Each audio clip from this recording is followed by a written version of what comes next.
আসসালামু আলাইকুম গাইস, আশা করি ভালো আছো। আলহামদুলিল্লাহ, তোমাদের দোয়াতে আমি ভালো আছি। তো ফিরে আসলাম টেক রিঅ্যাকশন ভিডিওতে, নতুন একটি রিঅ্যাকশন ভিডিও নিয়ে। তো আশা করি ভিডিওটি ভালো লাগবে।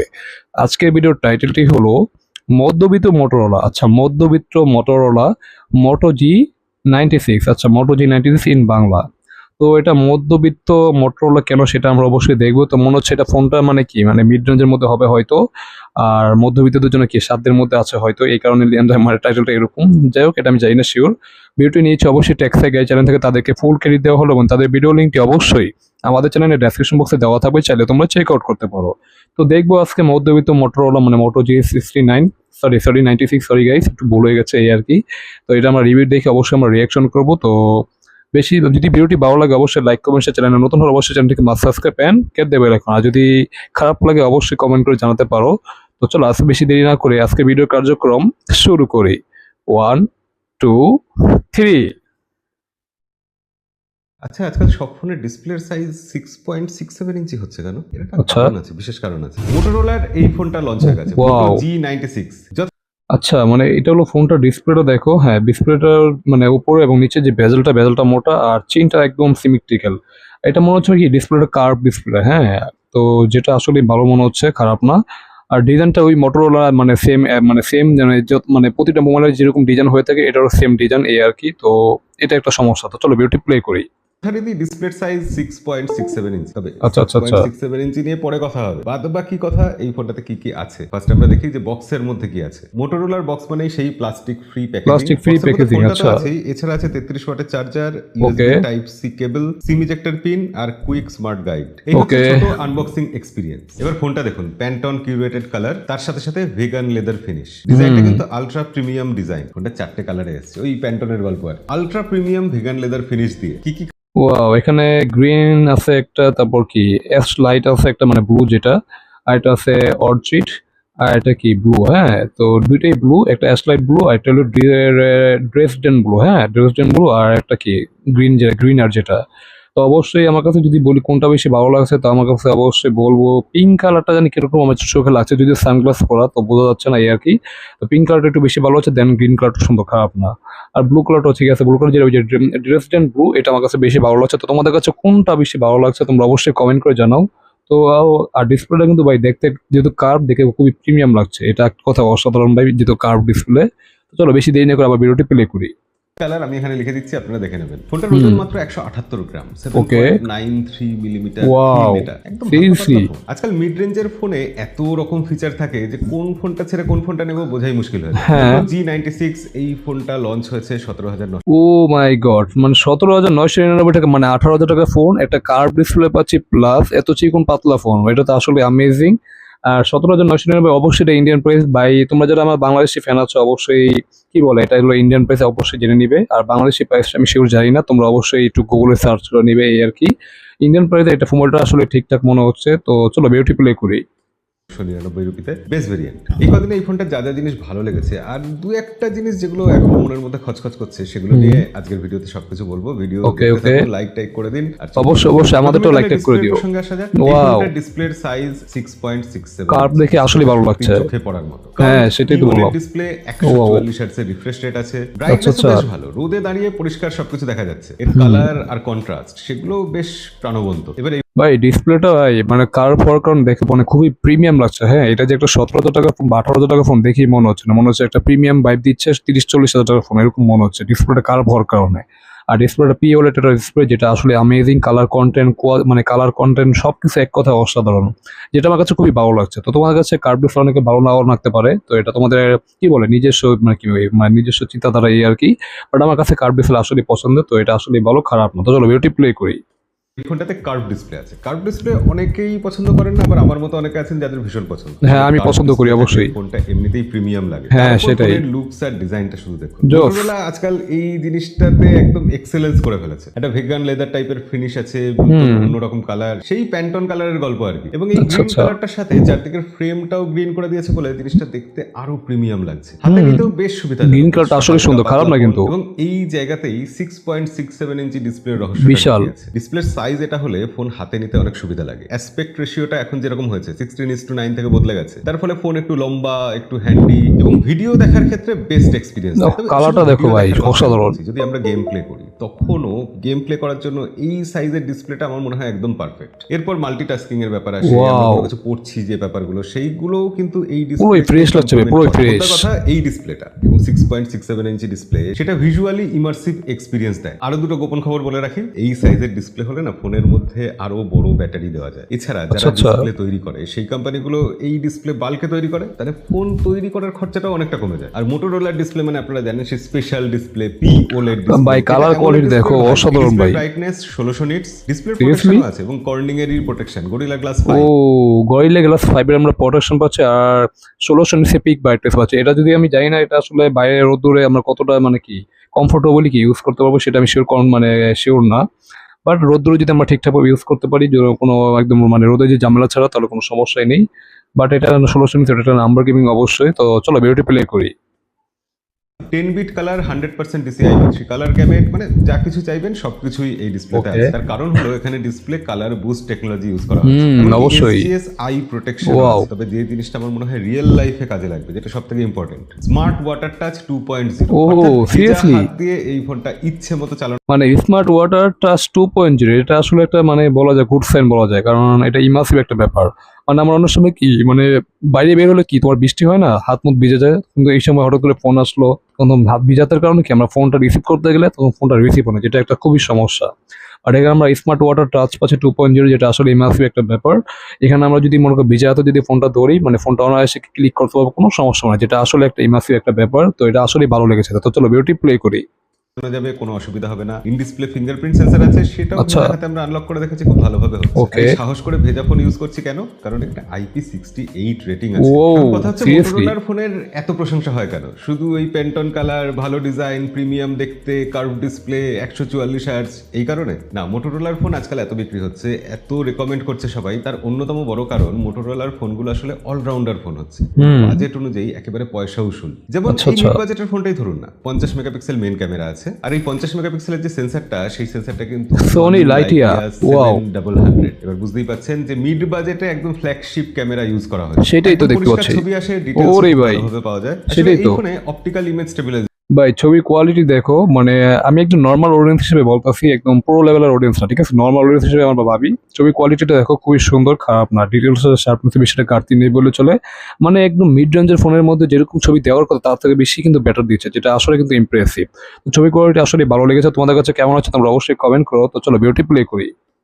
ভিডিওর ক্ষেত্রে সেটা তো কাজে লাগেই, কিন্তু লো লাইট ফটোগ্রাফির ক্ষেত্রে অপটিক্যাল ইমেজ স্টেবিলাইজেশন ভীষণই জরুরি। আসলে সুন্দর দেখো, ছবির কোয়ালিটি যথেষ্ট ভালো, তবে লো লাইট আসলে ভাই লো লাইটের ছবিগুলো দেখো ভাই, এটা তো আরো বেশি ইমপ্রেসিভ, আরো বেশি ক্রিস্টাল ক্লিয়ার মনে হচ্ছে, একদম পুরো একদম স্মুথ, কালারটা একদম স্মুথ লাগছে, একদম ন্যাচারাল কালার মনে হচ্ছে, পুরো একদম ন্যাচারাল, আমি যেরকম দেখতে সেরকমই মনে হচ্ছে, যেটা আসলে কিন্তু একটা মানে আমেজিং একটা ব্যাপার। হ্যাঁ, তো বেশ বেশ ক্যামেরাটা আসলে ভালো। তো চলো ভিডিওটি প্লে করি।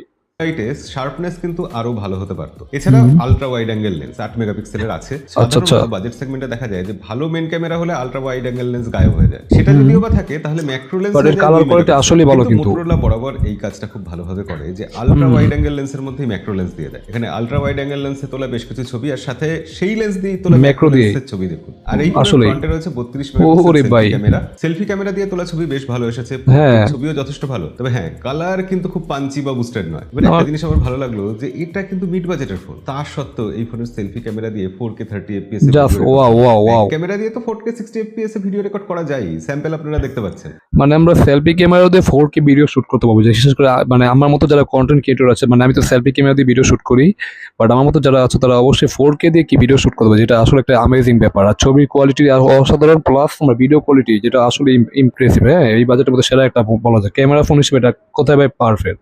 চলো বিউটি প্লে করি।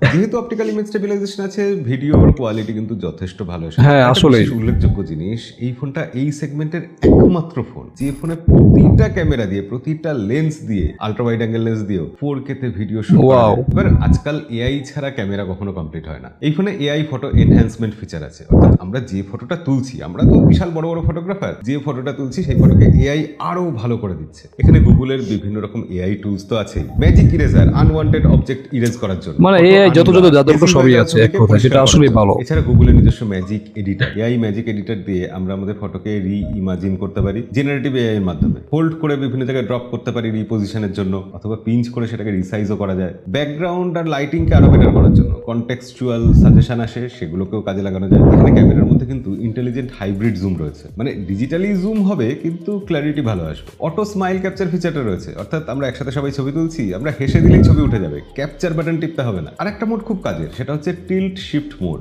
মাল্টিপল ফোকাল পয়েন্টে আমরা বিভিন্ন পোর্ট্রেট তুলতে পারি, তাতে ছবির কোয়ালিটি কত ভালো হয়ে যায়। এছাড়া ডুয়েল ক্যাপচার, হাইপার ল্যাপ, স্লো মোশন, অডিও জুম, এরকম বহু ফিচার রয়েছে ক্যামেরা অ্যাপের মধ্যে। এবার দেখুন ডিসপ্লে, ক্যামেরা, ডিউরেবিলিটি, লুকস, এগুলো নিয়ে তো ভালো ভালো কথাই বললাম, তাহলে কি এই ফোনের প্রসেসর খুব একটা ভালো নয়? মোটোরোলা এই ফোনটার এত কিছু চালানোর জন্য দিয়েছে Qualcomm Snapdragon 7S Gen 2 processor. AnTuTu benchmark score 6 লাখের উপরে এসেছে, প্রায় 6.5 লাখ। গেম প্লে করতে গেলে স্মুথ গেম চলছে। এই প্রসেসরটা টুকটাক গেম প্লে করার জন্য যথেষ্ট ক্যাপেবল। মাল্টিটাস্কিং খুব ভালো হচ্ছে, ফাস্ট অ্যাপ ওপেন হচ্ছে, অ্যাপ সুইচিংও খুব তাড়াতাড়ি হচ্ছে। আর যেহেতু র্যাম বুস্ট 3.0 রয়েছে এখানে, 24 GB অব্দি র্যাম বাড়িয়ে নেওয়া যায়, সেক্ষেত্রে বিভিন্ন অ্যাপ্লিকেশন খুলে রাখলে সেখানে কোনো সমস্যা হচ্ছে না। আর আমি বড় একটা জিনিস লক্ষ্য করেছি, মোটোরোলা তাদের ফোনগুলোতে প্রচুর 5G ব্যান্ড দেয়। এই ফোনটাতেও 13খানা 5G ব্যান্ড আছে। আর আমরা টেস্ট করে দেখেছি এখানে VoNR সাপোর্ট রয়েছে। 4G ক্যারিয়ার অ্যাগ্রিগেশন চাইলে সেটাও পাবেন। এই ফোনের বেস ভেরিয়েন্ট এসছে 8GB র্যাম আর 128GB স্টোরেজ দিয়ে। UFS 2.2 আচ্ছা, ভেরিয়েন্টটা পাওয়া যাচ্ছে, কিন্তু এর স্টোরেজ টাইপটা হচ্ছে UFS 2.2। এবার মোটোরোলা বলছে এই স্টোরেজটাকে AI দিয়ে অপটিমাইজ করা হয়েছে, যার ফলে UFS 3.1 এর মতো রেজাল্ট পাওয়া যাবে।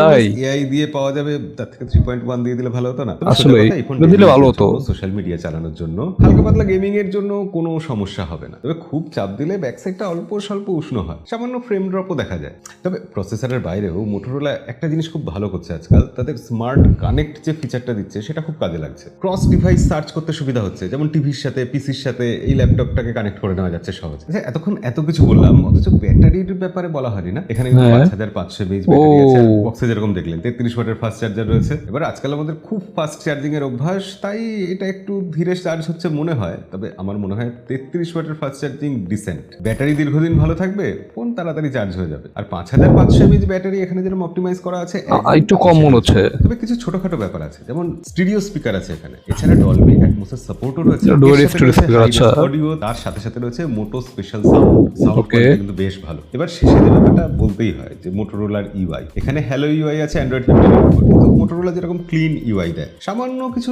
একটা ব্লুটুথ আছে, তবে তার সাথে সাথে আছে থিঙ্ক শিল্ডের প্রোটেকশন। মোটোরোলার ফোন মানে আমি এটা বলি সবসময় যে অনেকটাই নিশ্চিন্তে চালানো যায়, সিকিউরিটির ব্যাপারে, সেফটির ব্যাপারে চিন্তা করতে হয় না। এছাড়া মোটো সিকিউর অ্যাপটা তো রয়েছে, যার মাধ্যমে আমরা কোনো অ্যাপ্লিকেশনের ক্লোন বানাতে পারি, মানে ডুয়েল অ্যাপ ইউজ করার যেসব সুবিধা, এগুলো তো সবই রয়েছে। বিভিন্ন অ্যাপ্লিকেশন লক করে রাখা যায়। এর বাইরেও থাকে ফ্যামিলি স্পেস, অর্থাৎ আমাদের ফোন কারোর হাতে যদি দিতেই হয়, সে কতক্ষণ চালাবে, কোন অ্যাপ্লিকেশনটা খুলবে, সব কিছু আমরা কন্ট্রোল করে রাখতে পারি আগে থেকে। এবার এই ফোনে মোটোরোলা বলেছে 1 বছরের অ্যান্ড্রয়েড আপডেট আর 3 বছরের সিকিউরিটি আপডেট। মানে 1 বছরে আমরা অ্যান্ড্রয়েড আপডেট পাবো, যেটা কিন্তু অনেক কম। মানে এখানে অ্যান্ড্রয়েড 15 এসেছে, তো আমরা অ্যান্ড্রয়েড 16 পর্যন্ত চালাতে পারবো, যেটা আসলে খুবই কম। আর প্লাস ব্যাটারিটা ভাই অনেক কম, যেটা আমি কনক্লুশন অবশ্যই বলবো। বাট 1 বছরে না দিলে অ্যাটলিস্ট 2 বছর বা 3 বছর দিলে আসলেই ভালো হতো। আর সিকিউরিটি আপডেট 4 বছর দিলে আসলেই ভালো হতো। কারণ আমরা যারা মধ্যবিত্ত আছে তারা অবশ্যই কি একটা ফোন 2 থেকে 3 বছরের বেশি ইউজ করি। তো আমি নিজে আমার ফোনটা 4 বছরের বেশি ইউজ করছি, তো সেটা আমি সেই কারণে বললাম। তো এটা একটু কম মনে হচ্ছে। তো চলো বিউটি প্লে করি। মিড বাজেটের ফোন ঠিকই, তবে যদি অ্যান্ড্রয়েড আপডেটটাও 3 বছরের দিয়ে দিত তাহলে ওইটাই ভালো হতো আসলে। আপনার কমেন্টে লিখে জানাবেন অবশ্যই। তবে কমেন্টে শুধু এইটুকু লিখলে হবে না, কমেন্টে এটাও লিখবেন যে মোটো G96 ফোনটা কেমন লাগলো, কতটা ভ্যালু ফর মানি হচ্ছে, মোটোরোলা আজকাল কত ভালো কাজ করছে, আমাদের ভিডিওতে আর কি কি ইমপ্রুভমেন্ট দরকার। মোটো G96 ফোনটির সেল স্টার্ট হচ্ছে 16 জুলাই থেকে, এবং এই ফোনটি মোটো নিজস্ব ওয়েবসাইট, ফ্লিপকার্ট এবং অন্যান্য রিটেল শপেও পাওয়া যাবে। আজকের ভিডিও এই অবধি, দেখা হবে পরের ভিডিওতে। আজকের মতো বিদায়। তো যাই হোক গাইস, এখানে ভিডিওটি শেষ হয়ে গেল, সেটা আমরা দেখে নিলাম পুরো রিভিউ ভিডিও। সেখানে আমরা অবশ্যই মাঝখানে কি রিঅ্যাকশনও করেছি অবশ্যই। তো ভিডিওটি ছিল মোটো G96 এর রিভিউ, সেটা আমরা দেখলাম। এটা ইন্ডিয়ান প্রাইস হলো 17,999 টাকা, যেটা বাংলাদেশি প্রাইস করে সেটা আমি অবশ্যই জানি না। তোমরা জানলে অবশ্যই কমেন্ট বক্সে কমেন্ট করে জানাও। তো 17,999 বা 18,000 টাকা ফোনটা, এটা আসলে বলা যে ভ্যালু ফর মানি বলাই যেতে পারে। কারণ ফোনটা ভাই আসলে অসাধারণ, খারাপ না। কারণ যা যা ফিচার তারা প্রোভাইড করছে সেটা আসলে কি ইমপ্রেসিভ। বাট কিছু কিছু কমতি আছে, সেটা আমরা অবশ্যই বলবো। তো প্রথমে যদি ডিসপ্লেটা আসি, ডিসপ্লে পাচ্ছি আমরা OLED একটা ডিসপ্লে, যেটা কার্ভ ডিসপ্লে, যেটা এক কথা ভাই প্রিমিয়াম। মানে কার্ভ ডিসপ্লে ফোনগুলো দেখতে ভাই আসলে অসাধারণ লাগে ভাই। কারণ অনেকে হয়তো কার্ভ ডিসপ্লে পছন্দ করে না, বাট আমি পার্সোনালি কার্ভ ডিসপ্লে অনেক পছন্দ করি, যেটা আমার কাছে একদম প্রিমিয়াম লাগে। ফোনটা দেখতে একদম ফ্ল্যাগশিপ ফোন মনে হয়, তো যেটা এক কথা ভাই অসাধারণ। প্লাস তোমার কি পিছনে যে ডিজাইনটা মানে ভেগান লেদার, হ্যাঁ ভেগান লেদার ডিজাইনটা তৈরি করা হয়েছে, যদিও মোটরোলা সব ফোন কি সেম ডিজাইন হয়ে থাকে, বাট ডিজাইনটা আসলে ইমপ্রেসিভ। আর আমার কাছে সত্যি কথা বলতে গ্রিনার কালার থেকে ব্লু কালার যেটা দেখলাম, ওই ব্লু কালারটা সবচেয়ে বেশি মানে ব্লু কালার মানে কি ওই যে ড্রস ডিজাইন সম্ভবত এরকম একটা, ওইটা বেশি ভালো লেগেছে। আর গ্রিন কালারটা কি আসলে সুন্দর, খারাপ না। তো অবশ্যই ফোনের ডিজাইন কোয়ালিটি সবকিছু ভেগান লেদারে তৈরি, তো অবশ্যই খুবই ভালো লেগেছে ডিজাইনটা। আর ডিসপ্লেটা আসলে অসাধারণ পিওলেট একটা ডিসপ্লে, খুবই কালারফুল একটা ডিসপ্লে। 144 কি রিফ্রেশ রেট আছে, যেখানে আমরা ধরে নিতে পারি 120 হার্জ সাপোর্ট করে, কারণ 144 হার্জ সবাই কি সাপোর্ট করে না, তো 120 হার্জ কি ধরে নিতে পারো, যেটা আসলে ইমপ্রেসিভ। আর 6.67 ইঞ্চের একটা বিশাল বড় ডিসপ্লে, যেটার জন্য কি ডিসপ্লে কন্টেন্ট ওয়াচিং করে খুবই মজা পাবে, কারণ কালার কোয়ালিটি খুবই এক কথা ইমপ্রেসিভ। তো ডিসপ্লে আর ডিজাইন নিয়ে আমার কোনো কমপ্লেন নেই। এরপর যদি আমরা আসি আইপি রেটিং, আইপি রেটিং এর কোনো মেনশনই করলো না ভাই, এখানে কি তাহলে কি আইপি রেটিং দেয় নাই মানে? হ্যাঁ আইপি রেটিং এর কোনো, ও sorry guys, IP rating mention করতে সরি গাইস, ভুলে গেছিলাম। আইপি রেটিং আছে 68, সরি গাইস একটু ভুলে গেছিলাম। তো 68 আইপি রেটিং আছে, যেটা আসলে একটা অসাধারণ ফোন। মানে 18,000 টাকা পর্যন্ত আইপি 68 পাও, এটা আসলে দুর্দান্ত ব্যাপার। তো এটা আসলে ভালো, মানে আমি পানির নিচে চুবিও কি ভিডিও শুট করতে পারবো, প্লাস ফটোগ্রাফি করতে পারবো, বা পানিতে পড়ে গেলেও কি কোনো সমস্যা হবে না, ঠিক আছে? যেটা আমরা অবশ্যই রিকমেন্ড করি না, বাট ফোনটার আইপি রেটিং আসলে ভালো, ইমপ্রেসিভ। আরেকটা আছে যে স্মার্ট ওয়াটার টাচ 2.0, যেটা আসলে একটা দুর্দান্ত। মানে আমরা যখন ফোনে কথা বলবো, যদি হাতটা ভেজাও থাকে কোনো সমস্যা হবে না, কারণ অনেক সময় কি আমরা বাইরে থাকি, বাইরেতে বৃষ্টিতে হাত ভিজে যায়, এটা স্বাভাবিক। তখন আমার কি ফোনটা অনেক সময় কি কল করা দরকার হয়, বা মোবাইলটা একটু দরকার, তখন কি আমি যদি মানে ডিসপ্লে যদি টাচ করি তখন কাজ করে না, যেটা একটা খুবই সমস্যা।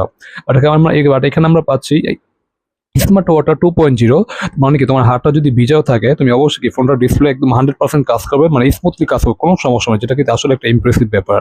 এরপর যদি আসি ক্যামেরা, ক্যামেরাটা আসলে পুরোই একদম জোস। মানে মেইন সেন্সর পাচ্ছি 50 মেগাপিক্সেল একটা সোনি লাইটে একটা সেন্সর, ঠিক আছে, যেটা আসলে ইমপ্রেসিভ। ছবির কোয়ালিটি অসাধারণ ভাই। আর 8 মেগাপিক্সেল আল্ট্রা ওয়াইড, যেটার মধ্যে আমি ক্যামেরা বা ম্যাক্রো লেন্সও পাচ্ছি।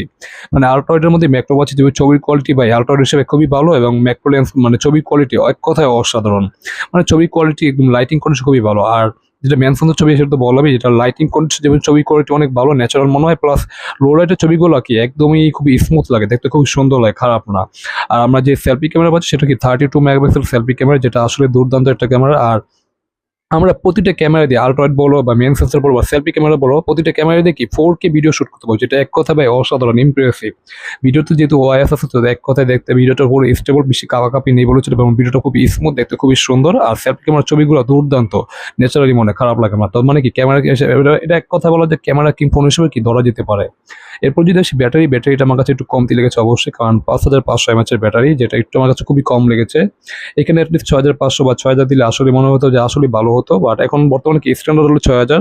আর এর থেকে কম দামের ফোনের মধ্যে আমার 7000 mAh ব্যাটারি পেয়ে, তো ওই হিসেবে এটা অনেকটাই কম। 6000 দিলে বা 6500 দিলে আসলে ভালো হতো। আর ব্যাটারি হিসেবে চার্জারটা ঠিক আছে 33 ওয়াট, যদিও একটু বড় দিলে ভালোই হতো, খারাপ না, বাট ব্যাটারি সেগমেন্টে কি একটু কম হয়ে গেছে এই আর কি।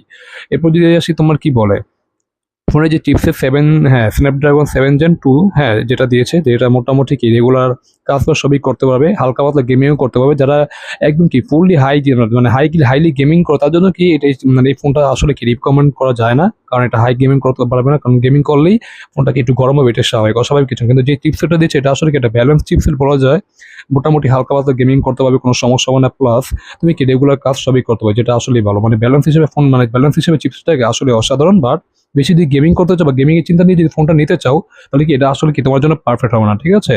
তো ওভারঅল ফোনটা আসলেই ভালো। আর এখানে তো অনেক এআই সাপোর্ট আছে, যেটা আমরা দেখলাম, কারণ এআই ছবি, AI image boost, plus AI কি অনেক ফিচার আছে, যেটা আর আমরা নাই বলি।